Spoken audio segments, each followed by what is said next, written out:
Introduction to analytical chemistry.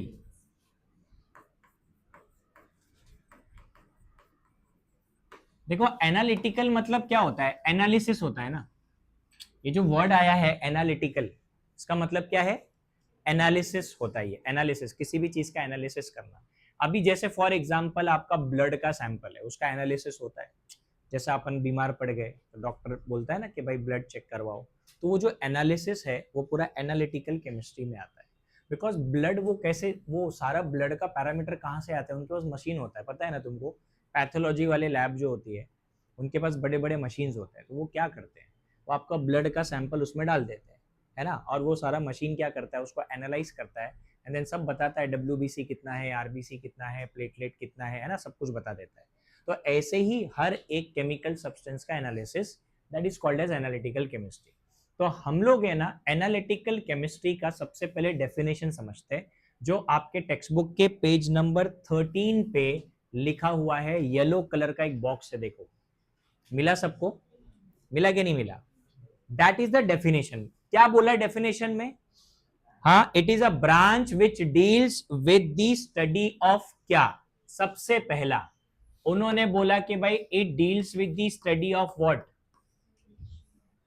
Separation. What is separation, जैसे एक substance है मेरे पास, कोई कंपाउंड है, केमिकल कंपाउंड, उसमें ना इंप्यूरिटीज है, अब मुझे उसको प्योर करना है, तो ऑब्वियसली एक सिंपल सी लॉजिक है कि मुझे इंप्यूरिटी निकालनी पड़ेगी, सेपरेशन करना पड़ेगा। That is analytical chemistry. और अगर मान लो मेरे पास दो केमिकल सब्सटेंस का मिक्सचर है और मुझे इन दोनों को सेपरेट करना है, तो उसके लिए एनालिटिकल केमिस्ट्री लगता है। तो पहला उन्होंने सेपरेशन लिखा, दूसरा वर्ड उन्होंने क्या लिखा, दूसरा वर्ड क्या लिखा है डेफिनेशन में, आइडेंटिफिकेशन। क्या लिखा है, आइडेंटिफिकेशन। आइडेंटिफिकेशन से आपको समझ में आ गया होगा, टू आइडेंटिफाई कि वो कंपाउंड क्या है, किसी भी कंपाउंड को जानना है, उसके अंदर क्या क्या चीजें प्रेजेंट है, वो सारी चीजों का आइडेंटिफिकेशन, ठीक है। उसके बाद उन्होंने क्या वर्ड लिखा है, तीसरा ऐसा कुछ लिखा है, क्वालिटेटिव एंड क्वांटिटेटिव, ऐसा ही कुछ लिखा है। देखो ये ना आप लोग आपके प्रैक्टिकल में करोगे, क्वालिटेटिव एंड क्वांटिटेटिव। क्वालिटी और क्वांटिटी ऐसे दो तरीके के एक्सपेरिमेंट होते हैं। क्वांटिटेटिव मतलब ऐसा एक्सपेरिमेंट जहां पे आप क्वांटिटी कैलकुलेट करते हो, ठीक है। और क्वालिटी का मतलब होता है जहां पे आप सब्सटेंस की प्रॉपर्टीज को जानते हो, कि उसका मेल्टिंग पॉइंट क्या है, उसका बॉइलिंग पॉइंट क्या है, उसका कलर क्या है, उसका ओडर क्या आता है, बहुत सारी चीजें होती है। तो आपके 11th और 12th स्टैंडर्ड में ज्यादातर जो प्रैक्टिकल्स आप केमिस्ट्री में करने वाले हो वो ज्यादातर यही है, क्वालिटेटिव एंड क्वांटिटेटिव एनालिसिस आप करोगे, ठीक है। अच्छा उसके बाद क्या लिखा है, हाँ, that is determination of composition. What is determination of composition,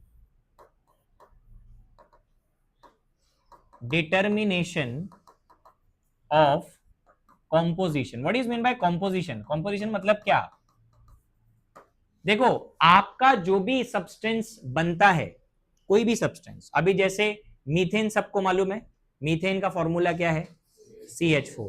अब CH4 जब बनेगा तो उसका एक फिक्स्ड कॉम्पोजिशन होगा, ठीक है, कार्बन हाइड्रोजन एक रेशियो में फिक्स रहता है, करेक्ट है।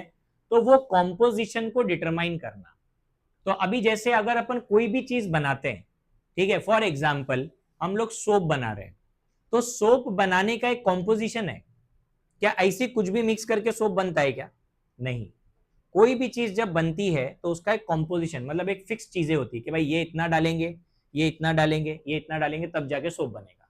सो that is called determination of composition, ये भी एनालिटिकल केमिस्ट्री का पार्ट है, ठीक है। और आगे क्या लिखा है, of different substances is called analytical chemistry. तो ये सब चीजें हम पढ़ते हैं, ये सब चीजें हम पढ़ते हैं। सेपरेशन कैसे होता है, आइडेंटिफिकेशन कैसे होता है किसी भी कंपाउंड का, क्वालिटेटिव क्वांटिटेटिव एनालिसिस क्या होता है, और किसी भी सब्सटेंस का कॉम्पोजिशन कैसे निकाला जाता है, ये सब एनालिटिकल केमिस्ट्री का पार्ट है। ठीक है, तो अपने को है ना इस चैप्टर में से अगर कोई थियरी में ज्यादा चीजें आती है तो पहले तो डेफिनेशन आ जाएगा कि भाई डिफाइन एनालिटिकल केमिस्ट्री। ठीक है, कॉलेज के पेपर में पूछ सकते हैं तुम्हारे को। अच्छा, अब इसके बाद है ना अगला पॉइंट है कि इसका इंपॉर्टेंस क्या क्या है। इंपॉर्टेंस ऑफ एनालिटिकल केमिस्ट्री, जिसके जिसके पास बुक है मार्क करके रखो, मैं आपको इंपॉर्टेंस बता रहा हूं। ये क्वेश्चन आ सकता है, what are the importance of analytical chemistry. मैं इधर पे की पॉइंट्स लिख दूंगा पहले, लेकिन आप पॉइंट मार्क भी करो इधर पे। ठीक है, अब देखो उधर इंपॉर्टेंस में क्या क्या दिया हुआ है। फोर्थ लाइन से आ जाओ, फोर्थ लाइन से, फोर्थ लाइन क्या लिखा है, chemical analysis is one of the most important methods of monitoring the composition of raw material, intermediate and finished products. What is mean by raw material, इधर लिखा है raw material, फिर उसके बाद लिखा है इंटरमीडिएट्स, और उसके बाद लिखा है फिनिश्ड प्रोडक्ट्स।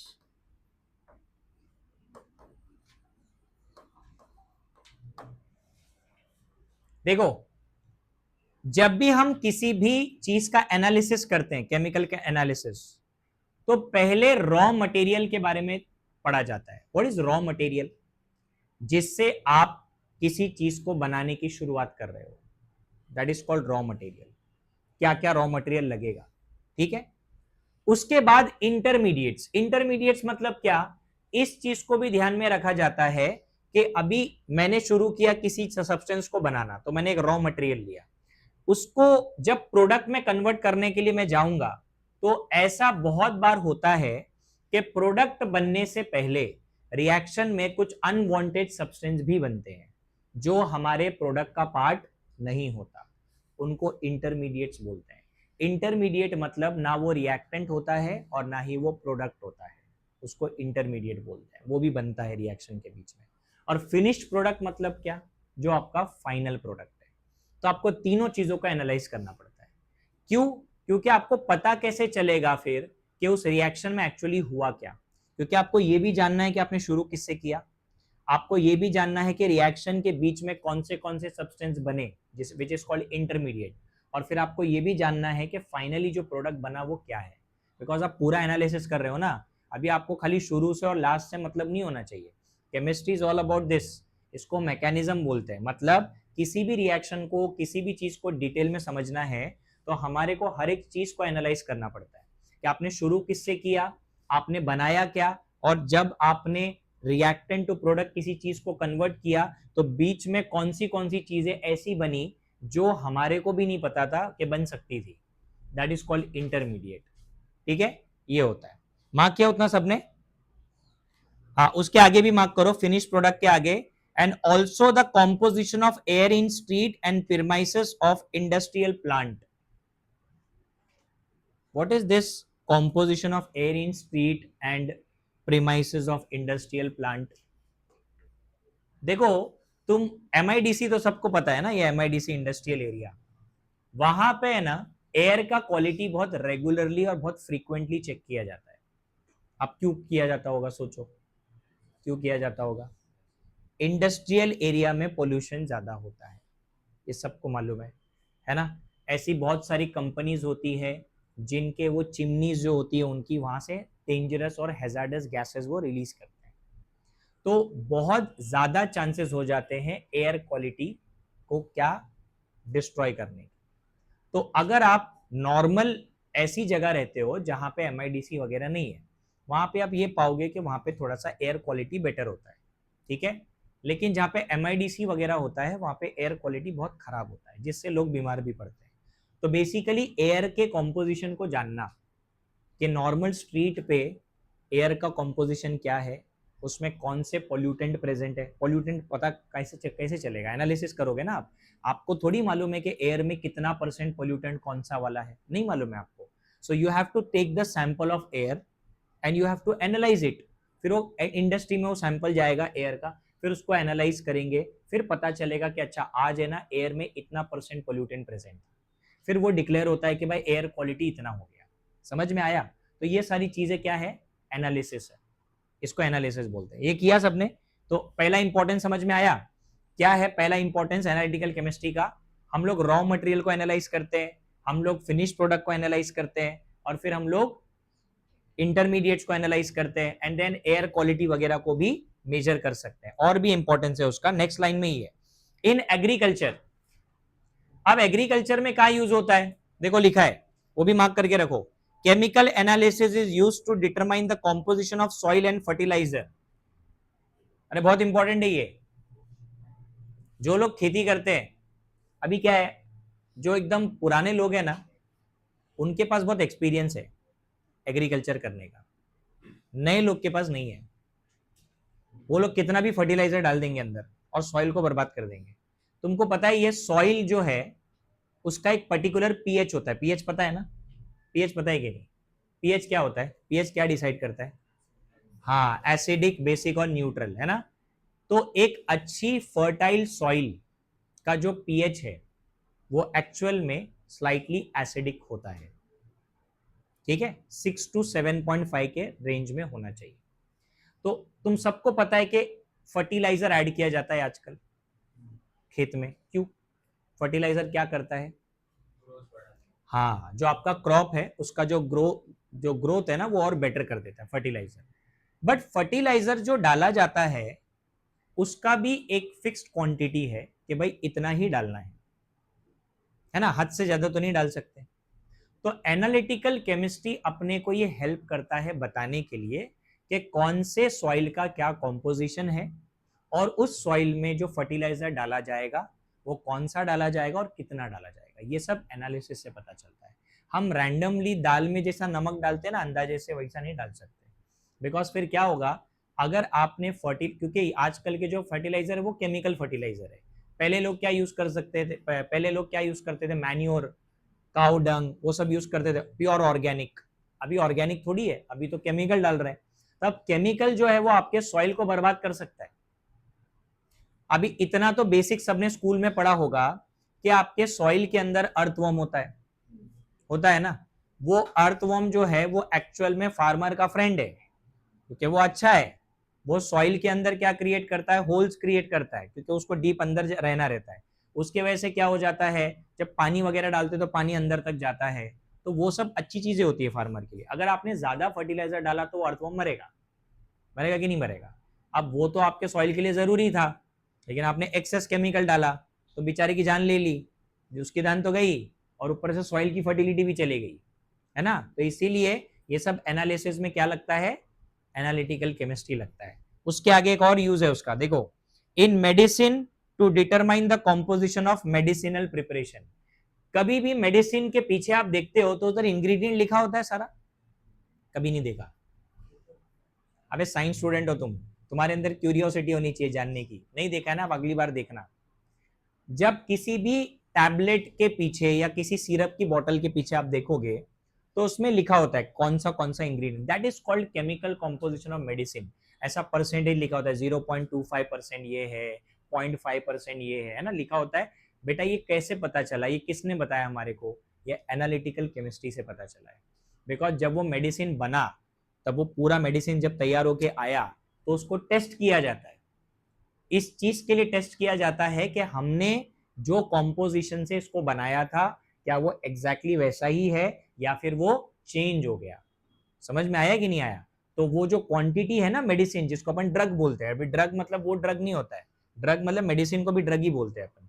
तो जो भी ड्रग इंडस्ट्री में बनता है उस ड्रग के अंदर एक पर्टिकुलर कॉम्पोजिशन, एक फिक्स चीजें होती है कि भाई ये इतना ही रहेगा, ठीक है? थोड़ा भी इधर उधर माइन्यूट चेंजेस हुआ ना, वो मेडिसिन आपको बहुत ज्यादा साइड इफेक्ट कर सकता है, ये याद रखो। क्योंकि मेडिसिन का यही सीन है, जो कॉम्पोजिशन के थ्रू उसको बनाया गया है वो फिक्स्ड होना चाहिए। अगर थोड़ा भी इधर उधर परसेंटेज गया तो फिर वो मेडिसिन जैसा अपन सोच रहे थे उससे अलग बिहेव कर सकता है बॉडी में जाके। तो उनको मेक श्योर करना पड़ता है कि एवरीथिंग इज फाइन। तो उसके लिए वो लोग मल्टीपल टेस्टिंग्स करते हैं, एक बार नहीं करते, काफी बार करते हैं। तो उसके लिए इंस्ट्रूमेंट लगता है, वो इंस्ट्रूमेंट उनके पास ही होता है। तो ये मेडिसिन का एनालिसिस। इसमें यूज होता है, ठीक है। फिर एक और यूज है, वो भी मार्क कर लो उसके बाद। Analytical chemistry has application in forensic science, engineering and industry. What is forensic science? CID, CID देखा है ना सबने? अरे देखा है कि नहीं? अभी भी आ रहा है नया नया, हम तो बचपन से देखते थे। अभी वो सीआईडी में फॉरेंसिक लैब होता है ना, तो गवर्नमेंट का फॉरेंसिक लैब होता है। फॉरेंसिक लैब में क्या होता है, जो क्राइम सीन होता है वहां पे जाके वो लोग सारे सैंपल्स कलेक्ट करते हैं, देन वो लोग जितनी भी चीजें वहां पे एनालाइज करते हैं, that is all analytical chemistry, पूरा analytical chemistry. Forensic science analytical chemistry है। अच्छा, इंजीनियरिंग में कहाँ पे एनालिटिकल केमिस्ट्री यूज होता है? जैसे कंस्ट्रक्शन के टाइम पे जो भी मटेरियल यूज हो रहा है, वो मटेरियल का क्वालिटी और वो मटेरियल कौन से तरीके का होना चाहिए। अभी देखो, हर ब्रिज जो हम लोग देखते हैं वो सेम तरीके से नहीं बनता है, ठीक है। जो जमीन पे ब्रिज बना है वो अलग तरीके से बना है, जो पानी में बना है वो अलग तरीके से बना है। क्या दोनों सेम है? हाँ, पानी का ब्रिज और ये, पानी का ब्रिज बनाने के लिए जो चीजें लगती है that is a different substance, और जो लैंड पे ब्रिज बना रहे हैं that is a different substance. Okay, तो ये सारी चीजों का एनालिसिस करना कि भाई ये कितने साल तक टिकेगा, इसके अंदर क्या सब्सटेंस होना चाहिए, सब का सब क्या है, ये सब एनालिटिकल केमिस्ट्री है, ठीक है। तो ये इसका इतना यूजेस सबको आना चाहिए। तो अभी मैंने कौन सा यूज बताया? एक तो ये रॉ मटेरियल वगैरह का यूज एग्रीकल्चर में यूज होता है, मेडिसिन में यूज होता है, एयर का क्वालिटी बताने में यूज होता है। अच्छा, पानी के अंदर कितने पोल्यूटेंट है उसके लिए भी एनालिटिकली रखेगा। अभी अपना पानी पोल्यूट हो गया फॉर एग्जाम्पल, हाँ, इंडस्ट्री वाले क्या करते हैं, बहुत सारे इंडस्ट्री वाले अपना जो वेस्ट है वो पानी में ऐसी बहा देते हैं, जबकि उनको अलाउड नहीं होता, बड़े लोग करते हैं, ऐसा इलीगली करते हैं, तो उससे पानी पोल्यूट होता है। अब पानी में कितना पोल्यूटेंट है और वो पानी पीने लायक है कि नहीं, कहां से पता चलेगा? एनालिटिकल केमिस्ट्री से ही पता चलेगा कि वो पानी ड्रिंकेबल है या नहीं है, ठीक है। तो ये सब इनका क्या है, इंपॉर्टेंस है। याद रखो कहां कहां पे इंपॉर्टेंस आ रहा है इसका? एग्रीकल्चर में, हाँ, मेडिसिन में, मेडिसिन में यूज है, फॉरेंसिक साइंस में यूज है,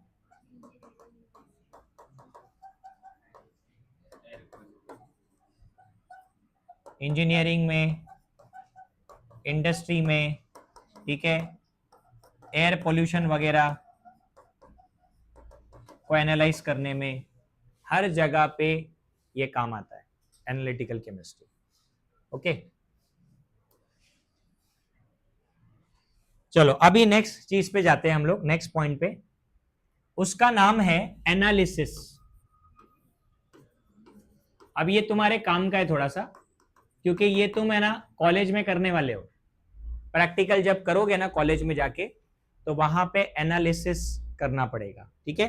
अब ध्यान देना, मैं आपको बताता हूं। यहाँ पे उधर पे देखो एक वर्ड लिखा था मैंने डेफिनेशन में, qualitative analysis and quantitative analysis, लिखा था कि नहीं?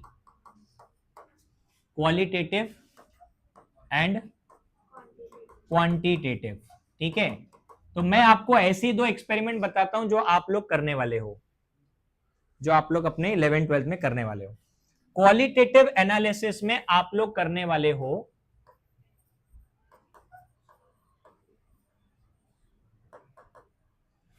Salt analysis. क्या होता है मैं बताता हूं। जब आपका प्रैक्टिकल स्टार्ट होगा ना, तो सॉल्ट एनालिसिस करके एक एक्सपेरिमेंट होता है। उसमें ना आपको एक अननोन सॉल्ट दिया जाएगा, आपको पता नहीं होगा सॉल्ट कौन सा है। एनालिसिस करना है ना भाई, तभी तो पता चलेगा कौन सा सॉल्ट है। तो आपको पता नहीं है कौन सा सॉल्ट है। वो सॉल्ट आपको 2-5 ग्राम 10 ग्राम आपको दे देंगे जब आप जाओगे लैब में। फिर आपके पास एक केमिस्ट्री की हैंडबुक होगी। हैंडबुक मतलब उसमें ना सारे टेस्ट लिखे होते हैं, वो हमको परफॉर्म करने होते हैं। तो एपरेटस वगैरह सब दे देंगे वो लोग, और आपको सिखाएंगे कैसे करना है। तो हम लोग है ना उस सॉल्ट का पूरा एनालिसिस करते हैं। तो एनालिसिस के लिए देयर आर मल्टीपल टेस्ट जो ऑलरेडी आपके केमिस्ट्री के प्रैक्टिकल बुक में लिखे होते हैं, बस आपको परफॉर्म करना होता है, ठीक है। वो सारा परफॉर्म करने के बाद आपको आखिरी टेस्ट तक आप पहुंचते हो, और तब आपको आइडिया आ जाता है कि आपके सॉल्ट में क्या क्या प्रेजेंट है, वो आपको बताया जाएगा प्रैक्टिकल में। तो सॉल्ट एनालिसिस इज क्वालिटेटिव। इसको क्वालिटेटिव क्यों बोला है? क्योंकि इसके अंदर हम लोग क्या क्या चीजें मेजर करते हैं मैं आपको बताता हूं। हम लोग कलर देखते हैं, सब्सटेंस का कलर क्या है, ठीक है, ये क्वालिटी हो गया ना। कलर क्वांटिटी होती है क्या? कलर क्वांटिटी है। क्वांटिटी मतलब क्या? अमाउंट। तो कलर अमाउंट है क्या? कलर तो देख के पता चल रहा है ना, क्वालिटी। कलर हो गया। ओडर, क्योंकि हर केमिकल सब्सटेंस में से कुछ ओडर आता है, सब में से नहीं आता, किसी में से ओडर आता भी नहीं है, तो ओडर चेक करते हैं कि भाई कुछ स्मेल आ रहा है या नहीं आ रहा है, वो भी होता है। फिर उसके बाद उसका नेचर चेक करते हैं। अभी नेचर मतलब क्या, कि वो सॉलिड है क्या लिक्विड है, वो चेक करते हैं। उसके अलावा हम लोग मेल्टिंग पॉइंट देखते हैं, हम लोग बॉइलिंग पॉइंट देखते हैं, ठीक है। बहुत सारी ऐसी प्रॉपर्टीज होती है जिनको हम लोग टेस्ट करते हैं उन सारे एक्सपेरिमेंट्स में। मतलब ये सॉल्ट एनालिसिस जो है ना, this is very interesting experiment, क्योंकि आपको है ना बहुत सारे टेस्ट करने को मिलेंगे यहाँ पे, और आप खुद देखोगे कि टेस्ट परफॉर्म करते करते आपको पता चलने लगता है कि आपके सॉल्ट में क्या क्या प्रेजेंट है। देखो नॉर्मली ना सॉल्ट में दो चीजें प्रेजेंट होती है। कौन दो लोग होते हैं? कैटायन और एनायन। कैटायन और एनायन होता है। तो आपको टेस्ट करते करते ही पता चल जाता है कि उसमें कौन सा कैटायन और कौन सा एनायन प्रेजेंट है। और फिर लास्ट में आपको अपने हैंडबुक का जो भी आपको मिला, आपको आपके बुक में लिख के रिपोर्ट करना पड़ता है टीचर को कि देखो मैंने ना ये सारे टेस्ट परफॉर्म किए, मेरे को ये वाला कैटायन और ये वाला एनायन मिला है। फिर वो लोग बताते हैं कि तुमको सही मिला है कि नहीं मिला है, ठीक है। तो ऐसे ना सॉल्ट एनालिसिस आप लोग करोगे 11-12 स्टैंडर्ड में, ये आपका क्वालिटेटिव एनालिसिस में आता है। क्वांटिटेटिव एनालिसिस में आप जो करते हो, क्वांटिटेटिव वाले में जो सबसे कॉमन आप लोग परफॉर्म करते हो उसको बोलते हैं वॉल्यूमेट्रिक एनालिसिस। वॉल्यूमेट्रिक, वॉल्यूमेट्रिक देखो वर्ड में वॉल्यूम आ रहा है, वॉल्यूम क्या हुआ? क्वांटिटी। अरे वॉल्यूम क्या हुआ? वॉल्यूम क्वांटिटी हुआ ना। वॉल्यूमेट्रिक एनालिसिस का मतलब होता है यहां पे एक्चुअल में हम लोग एसिड और बेस को यूज करते हैं, उसको बोलते हैं एसिड बेस टाइट्रेशन। क्या बोलते हैं? Acid base titration. तो मैं थोड़ा सा खाली बता देता हूं, अभी तुम परफॉर्म करोगे ना तुम ज्यादा समझोगे। मैं बोलूंगा तो तुमको समझ में नहीं आएगा थियरी में, बट ये तुम लोग करने वाले हो 11th में। उसमें क्या होता है, अपने को ना लैब में 2-3 एपरेटस दिए जाते हैं। एक है ना ऐसा बड़ा सा ग्लास का ऐसा रॉड होता है, उसके अंदर मार्किंग होती है, उसको ब्यूरेट बोलते हैं, ब्यूरेट। और एक है ना ग्लास का ही और एक रॉड होता है, उसको पिपेट बोलते हैं। ब्यूरेट पिपेट करके दो एपरेटस होते हैं। तो हम लोग को वो जो ब्यूरेट है ना उसमें बेस लेना होता है, और फिर एक कोनिकल फ्लास्क होता है। कोनिकल फ्लास्क पता है ना, कोन जैसा फ्लास्क होता है, उसमें हमको एसिड लेना होता है, और फिर है ना वो बेस को एसिड में डालना रहता है। क्योंकि एसिड और बेस जब रिएक्ट करेंगे ना तो न्यूट्रलाइजेशन होता है, ये स्कूल में पढ़ाते हैं हमको, पता है कि नहीं? एसिड और बेस के रिएक्शन को क्या बोलते हैं? न्यूट्रलाइजेशन, जिसमें क्या बनता है? सॉल्ट एंड वाटर बनता है। तो एक्चुअल में हमको ये पता लगाना होता है कि मैंने जो कोनिकल फ्लास्क में एसिड लिया है उसको पूरी तरीके से न्यूट्रलाइज करने के लिए कितना बेस लगेगा, तो वो बेस का वॉल्यूम पता चलता है। समझा? जैसे अगर मान लो मैंने कोनिकल फ्लास्क में 10 ml एसिड लिया, कितना? 10 ml। अब मैं ब्यूरेट से बेस ऐड करते जा रहा हूं, तो कितना ml मुझे लगेगा उसको न्यूट्रलाइज करने। अब मुझे कैसे पता चलेगा कि मेरा एसिड न्यूट्रलाइज हो गया है? तो एक्चुअल में क्या होता है, आपको शायद 9th या 10th स्टैंडर्ड में ना एक एसिड बेस, 9th में आई थिंक था, एसिड बेसिस एंड सॉल्ट एक चैप्टर है, उसमें ना एक छोटा सा टॉपिक था इंडिकेटर्स करके। इंडिकेटर। तो हम लोग है ना क्या करते हैं, ये एक्सपेरिमेंट करते टाइम जो कोनिकल फ्लास्क में हमने एसिड लिया है ना उसमें एक इंडिकेटर डालते हैं। इंडिकेटर का नाम होता है फेनोफ्थेलिन करके। वो इंडिकेटर का काम क्या होता है कि वो है ना कलर चेंज कर देता है। कलर चेंज हुआ ना मतलब न्यूट्रलाइजेशन हो गया। अब वो कलर चेंज क्या होता है? Colourless to light pink. मतलब जब आपका सोल्यूशन लाइट पिंक हो गया ना तो समझ जाने का कि न्यूट्रलाइजेशन हो चुका है, अभी और बेस डालने की जरूरत नहीं है। तो वो आपके लिए इंडिकेटर हुआ ना। आपको मालूम कैसे पड़ेगा कि आपका न्यूट्रलाइजेशन हो गया है? तो उसके लिए एक इंडिकेटर डालते हैं, तो तब पता चलता है कि 10 ml एसिड को न्यूट्रलाइज करने के लिए कितना ml बेस लगा। तो वो कितना ml लगा वो क्वांटिटी हुई ना, आपने क्वांटिटी निकाली है।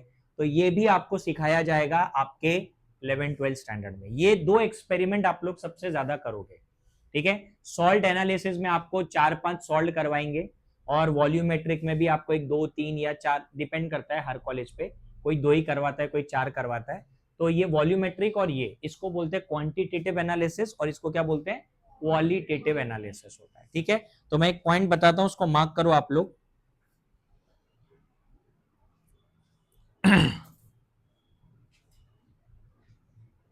हाँ, तीसरे लाइन, थर्ड लाइन से मार्क करो। When the amount of a solid or a liquid sample is a few gram, मैंने बोला ना few grams देंगे आपको, 2-4 ग्राम आपको दे देंगे। The analysis is called semi micro। Semi micro, ये जो मैं बता रहा हूं ना सॉल्ट एनालिसिस, इसको सेमी माइक्रो एनालिसिस बोलते हैं। माइक्रो समझता है ना, माइक्रो मतलब छोटा। तो ये छोटा मतलब क्यों भाई, तुमको जो सैंपल दिया है वो फ्यू ग्राम्स ही देते हैं। ठीक है, देखो एक कॉमन सेंस की बात है, अभी जैसे फैक्ट्री में दूध आता है मिल्क सुबह, और वो लोग उसको पैक करते हैं। ठीक है, पैक करने से पहले उसका टेस्टिंग किया जाता है। अब मिल्क कितना आ रहा है, हजारों लीटर, तो क्या पूरा 1000 लीटर चेक करेंगे, नहीं। क्या करेंगे, छोटा सा सैंपल लेंगे, है ना, 1 लीटर, आधा लीटर, 2 लीटर का सैंपल लेंगे। सो दैट इज कॉल्ड एनालिसिस। मतलब आपके पास कोई सब्सटेंस बल्क में है, तो आप क्या पूरा बल्क को टेस्ट करोगे क्या, हाँ, बर्बाद कर दोगे उसको। क्या करेंगे, एक छोटा सा सैंपल निकालेंगे ना उसमें से, तो वही होता है एनालिसिस में। आपको जो टेस्टिंग के लिए प्रैक्टिकल में सॉल्ट दिया जाएगा वो कितना रहेगा, 2, 4, 5 ग्राम। कितना होता है 5 ग्राम, इतना सा होता है, इतना। खत्म हो गया ना, वापस नहीं देंगे, ये भी याद रखो, क्योंकि कॉलेज में वो स्ट्रिक्टली बोला जाता है जितना सैंपल दिया ना उतने में सारा टेस्ट होना चाहिए। बिकॉज वो सेमी माइक्रो एनालिसिस का मतलब ही यही है कि आपको स्मॉल क्वांटिटीज लेके टेस्ट परफॉर्म करने हैं। बहुत लोग का क्या होता है, 4 टेस्ट परफॉर्म किया, सॉल्ट खत्म, फिर वो यहाँ वहां मांगते घूमता है, ए भाई थोड़ा दे, इसको मांगेगा, उसको आजू बाजू में, है ना। अब वो फिर आगे का टेस्ट नहीं होगा।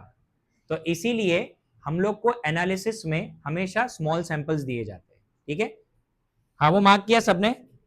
देखो वहां पे लिखा है कि एनालिसिस 2 टाइप का होता है, मार्क करो उसको, qualitative and quantitative. Qualitative analysis में देखो और क्या क्या है, मैंने तो तुमको बताया जो तुमको प्रैक्टिकल में आने वाला है, उसके अलावा और भी नाम दिया है, जैसे प्रेसिपिटेशन। प्रेसिपिटेशन सुना है कभी, पीपीटी, प्रेसिपिटेशन, जब सॉलिड रीजनरेट होता है किसी रिएक्शन में। ठीक है, उसके अलावा उधर लिखा है एक्सट्रैक्शन एंड डिस्टिलेशन। ये सब है ना तीसरे चैप्टर में आने वाला है। एक्सट्रैक्शन का मतलब क्या होता है, सबने 10th स्टैंडर्ड में मेटलर्जी चैप्टर पढ़ा है, नहीं पढ़ा, बोलो, छोड़ दिया था सर। मेटलर्जी में ये सिखाया गया था कि मेटल कैसे एक्सट्रैक्ट करते हैं। हाँ, दैट एक्सट्रैक्शन ऑफ मेटल, वो क्या है, वो क्वांटिटेटिव एनालिसिस होता है। मेटल को एक्सट्रैक्ट करेंगे, ठीक है, वो भी है इसके अंदर। फिर उसके बाद distillation. What is distillation, what is distillation, सुना है कभी तुमने, नहीं सुना। डिस्टिल्ड वाटर सुना है कभी। पानी को प्योर करना है ना अगर, तो उसके लिए डिस्टिलेशन होता है। क्या करते हैं डिस्टिलेशन, तुम्हारे घर पे रोज होता है, बताता हूं मैं। अभी तुमने मान लो एक कंटेनर में पानी गर्म करने के लिए रखा, गर्म करना जरूरी है, पानी को आपने गर्म करने के लिए रखा। अब पानी का जब टेम्परेचर बढ़ेगा तो वो वेपराइज होगा, बराबर है। तो हम क्या करते हैं, 2 चीजें कर सकते हैं, एक तो ढक्कन छोड़ दो, खुला रखो कंटेनर को, ओपन कंटेनर, और वेपर्स को उड़ने दो, और दूसरा है कि ऊपर ढक्कन लगा दो, कंटेनर क्लोज कर दो। अब ओपन कंटेनर में आप डिस्टिलेशन नहीं कर पाओगे क्योंकि आपके सारे वेपर उड़ गए, आपको क्लोज कंटेनर चाहिए।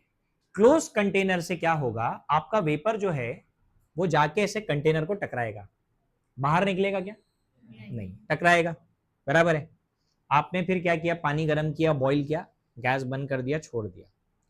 अब वो जो वेपर ऊपर जमा है पानी के सरफेस के ऊपर, वो धीरे धीरे कंडेंस होना स्टार्ट होंगे। कंडेंसेशन समझता है, हाँ, उनका कूलिंग स्टार्ट होगा। बिकॉज अभी क्या है, आपका बर्तन गर्म हो चुका है, अब ठंडा ही होएगा ना, वो अपना गैस बंद कर दिया है।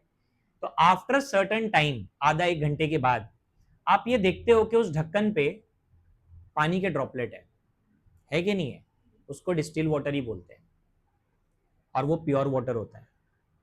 क्योंकि जब आप पानी को वेपर बनाते हो, सुनो ध्यान से, पानी को क्या बनाया आपने, वेपर, फिर वेपर को आपने कूल करके वापस लिक्विड बनाया, दैट इज कॉल्ड डिस्टिलेशन, उसको डिस्टिलेशन बोलते हैं।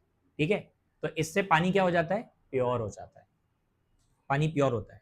बिकॉज जब आप पानी को वेपर बनाते हो ना, तो इंप्यूरिटी जो होती है ना, वो वेपर के साथ नहीं आती है, इंप्यूरिटी नीचे ही रहती है, क्योंकि वेपर में सिर्फ कौन होता है, सिर्फ वाटर होता है। समझा, वेपर में क्या रहता है, सिर्फ water, there is no impurity in vapour. तो अब वो जो वेपर कलेक्ट किया आपने, वो वेपर को वापस से क्या करना है, कंडेंस, ठंडा करना है उसको। और जब वेपर को आप कंडेंस करोगे तो फिर से क्या बनेगा, liquid, that will be your pure water. उसको बोलते हैं हम लोग डिस्टिल्ड वाटर। क्या बोलते हैं उसको, डिस्टिल्ड वाटर बोलते हैं। और ये जो डिस्टिलेशन है ना, ये एक और चीज में भी काम आता है। अगर मान लो मेरे पास दो लिक्विड मिक्स कर दिया मैंने, दो लिक्विड है उनको मैंने मिक्स कर दिया, अब मेरे को उन मिक्सचर को वापस सेपरेट करना है, तो मुझे डिस्टिलेशन की जरूरत पड़ेगी, डिस्टिलेशन की जरूरत पड़ेगी। ये मैं तुम्हारे को अगले चैप्टर में सिखाऊंगा, चैप्टर नंबर 3 में आएगा ये। ठीक है, और एक पॉइंट है आगे, आइडेंटिफिकेशन में बी बेस्ड ऑन डिफरेंसेस। देखो मैंने लिखा है यहां पे, identification based on differences in, पहला क्या लिखा है, colour, odour, melting point, boiling point, reactivity, ये सब आप इसमें प्रैक्टिकल में करने वाले हो। इससे आप अपने कंपाउंड को आइडेंटिफाई कर पाओगे। ठीक है, क्योंकि देखो दो कंपाउंड का सेम मेल्टिंग पॉइंट नहीं हो सकता, ना सेम बॉइलिंग पॉइंट हो सकता है। कलर सेम हो सकता है, हो सकता है, कलर सेम हो सकता है, लेकिन क्या रिएक्टिविटी सेम हो सकती है, बिल्कुल नहीं। Every chemical substance has its own reactivity, सबकी रिएक्टिविटी अलग है, सबका मेल्टिंग पॉइंट अलग है, सबका बॉइलिंग पॉइंट अलग है, तो properties are not same, properties are different. So identification कैसे होगा कंपाउंड का, ऐसे ही होगा, ये सारी प्रॉपर्टी को एनालाइज करना पड़ेगा। ठीक है, इतना क्लियर हो गया, समझ में आया। तो ये बेसिक दो टाइप का एनालिसिस हम लोग करते हैं, क्वालिटेटिव एंड क्वांटिटेटिव। ठीक है, अभी जो मैंने तुमको बोला था कि एयर के अंदर कितने पोल्यूटेंट है वो पता करना है, तो वो क्वालिटेटिव हो गया कि क्वांटिटेटिव हो गया, क्वालिटेटिव हो गया ना, बिकॉज यू आर, आप कर क्या रहे हो, आप एयर की क्वालिटी को आइडेंटिफाई कर रहे हो कि भाई एयर की क्वालिटी अच्छी है या खराब है। तो ज्यादा पोल्यूटेंट हो गए तो एयर की क्वालिटी कम हो गई, कम पोल्यूटेंट है तो एयर की क्वालिटी अच्छी हो गई। So that is called as qualitative analysis. समझ में आ गया। और क्वांटिटेटिव में क्या होता है, अभी जैसे मैं तुमको एक चीज बताता हूं, जैसे बहुत जगह पे, मतलब यहाँ पे नहीं, मतलब बहुत ऐसे गांव साइड में बहुत जगह पे इंडिया में ऐसा है जहां पे है ना इंडस्ट्रियल वेस्ट पानी में बहुत ज्यादा जाता है, जिसके वजह से है ना लेड पॉइजनिंग करके एक बीमारी हो जाती है बच्चों पे, बच्चों में ज्यादा होती है ये। उस पानी में लेड का कंटेंट बहुत ज्यादा है, लेड पता है ना, lead, lead is a metal और वो टॉक्सिक मेटल होता है। तो अब पानी में लेड का कंटेंट बहुत ज्यादा है, तो वो लेड कितना परसेंटेज में पानी में प्रेजेंट है उसको कैलकुलेट करने के लिए एनालिटिकल केमिस्ट्री यूज होता है। तो अब जब मैं वो क्वांटिटी निकालूंगा तो वो क्वांटिटेटिव एनालिसिस कहलाएगा ना, कि पानी में कितना परसेंटेज में लेड प्रेजेंट है। ठीक है, तो ये क्वांटिटेटिव और क्वालिटेटिव इसी पे सारी चीजें चलती है। ओके, क्लियर हो गया, यहां तक समझ में आया। ओके, अभी देखो उसके बाद तीसरा जो पॉइंट है उसका नाम है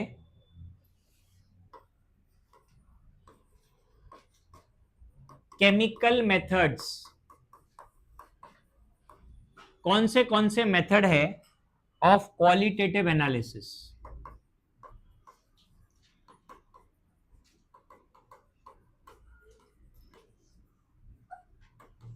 क्वालिटेटिव एनालिसिस के कौन से मेथड है। ओके, हाँ अब ध्यान देना, जितना मैं बताऊंगा ना उतना ही मार्क करना, which is important for you. Okay, देखो इधर लिखा है, पहला ही लाइन है उसको मार्क करो, chemical analysis of a sample is carried out mainly in 2 stages. Chemical analysis है ना 2 स्टेज में होता है। अभी तो मैं तुमको सॉल्ट एनालिसिस बोल रहा था ना, ये वही है सॉल्ट एनालिसिस। उधर 2 स्टेज का नाम लिखा है, देखो क्या लिखा हुआ है, by the dry method in which the sample under the test is not dissolve and by the wet method in which the sample under the test is first dissolved and then analyzed। अब मैं तुमको shortcut बताता हूं, इतना सब अपने को लिखना नहीं होता है। एक को बोलते हैं वेट टेस्ट और दूसरे वाले को बोलते हैं हम लोग, ये आपको कॉलेज में बताएंगे, dry test and wet test. ना what is a dry test, ये देखो ये जो ड्राई टेस्ट वर्ड है ना, इसका मतलब ये वो वाले टेस्ट होंगे जिसमें आपको सब्सटेंस को पानी में डिसॉल्व नहीं करना है। आपको सॉलिड दिया, आपको डायरेक्टली वो सॉलिड के साथ टेस्ट करना है, ठीक है, उसको अपन ड्राई टेस्ट बोलते हैं।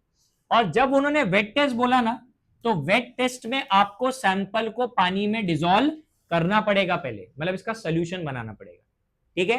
तो वेट टेस्ट में क्या होता है, जो आपका सब्सटेंस है ना dissolve in water, dissolve in water, मतलब आपको इसको पानी में डिसॉल्व करके फिर टेस्ट परफॉर्म करने पड़ेंगे। तो पहले आप वेट टेस्ट परफॉर्म करोगे या ड्राई टेस्ट? पहले हमेशा ड्राई टेस्ट करोगे। अबे पहले तुमने डिसॉल्व कर दिया सारा, तो फिर जो वेट टेस्ट करना है वो कहां से, अपना ड्राई टेस्ट कहां से करोगे? जो चार ड्राई टेस्ट ज्यादा नहीं होते, 4-5 टेस्ट ऐसे होते हैं जिनको ड्राई टेस्ट बोलते हैं, जहां पे आपको डायरेक्ट सॉल्ट यूज करना होता है, उसको पानी में डिसॉल्व नहीं करना होता। अभी आपने पहले अगर सारा का सारा सैंपल डिसॉल्व कर दिया पानी में, तो फिर तो खत्म हो गई कहानी। फिर अब तुमको टीचर बोलेगी वहां पे लैब में कि बेटा अब तुम ड्राई टेस्ट कैसे परफॉर्म करोगे, तो क्या करोगे तुम? तो इसीलिए पहले सारे ड्राई टेस्ट किए जाते हैं जहां पे पानी का रिक्वायरमेंट नहीं होता है। देन सारे ड्राई टेस्ट परफॉर्म हो गए ना, then you add water and then उसको डिसॉल्व करने का, अब सारे वेट टेस्ट परफॉर्म करने का, ऐसा होता है, ठीक है। वैसे 2 तरीके के टेस्ट होते हैं, समझा? मार्क किया सबने उसको? अरे मार्क किया कि नहीं? हाँ। अब देखो यहां पे मैं आपको बताता हूं, ये जो ड्राई टेस्ट होते हैं, जो ड्राई टेस्ट होते हैं, इनमें जो टेस्ट आते हैं ना, उनको हम लोग बोलते हैं प्रिलिमिनरी टेस्ट। प्रिलिमिनरी टेस्ट करके होता है। आप जब केमिस्ट्री का प्रैक्टिकल बुक लोगे ना, उसमें आपको ये मिलेगा, प्रिलिमिनरी टेस्ट ऐसा लिखा होता है, ठीक है। इसमें आप क्या क्या देखते हो? इसमें आप देखते हो सब्सटेंस का नेचर देखते हो, कलर देखते हो, ओडर देखते हो, कलर, ओडर, नेचर, ये सब प्रिलिमिनरी टेस्ट होते हैं। ये तो कोई भी बता दे इसमें तुमको करना क्या है, इसमें क्या तुमको पानी डालना है कलर देखने के लिए? कलर देखने के लिए कौन पानी डालेगा? कलर तो सीधा दिख रहा है ना भाई, व्हाइट है तो व्हाइट है, ब्लू है तो ब्लू है, ग्रीन है तो ग्रीन है, जो कलर दिखे वो बताएंगे। और ओडर क्या होता है? फ्रेग्रेंस होता है ना, स्मेल होता है। स्मेल के लिए तुमको क्या पानी में डालने की जरूरत है? तुम डायरेक्ट स्मेल करोगे ना सब्सटेंस को। तो ये सब प्रिलिमिनरी टेस्ट होते हैं, ठीक है। अच्छा, उसके बाद है ना, नेक्स्ट पैराग्राफ में आओ। नेक्स्ट पैराग्राफ में अभी जब तुम कॉलेज में जाओगे और प्रैक्टिकल करोगे ना, तो आपको कौन से एपरेटस दिए जाएंगे वो सेकंड पैराग्राफ में लिखा हुआ है। Semi micro analysis is carried out using apparatus such as, देख लो, अब मार्क कर लो। टेस्ट ट्यूब, टेस्ट ट्यूब की जरूरत पड़ेगी।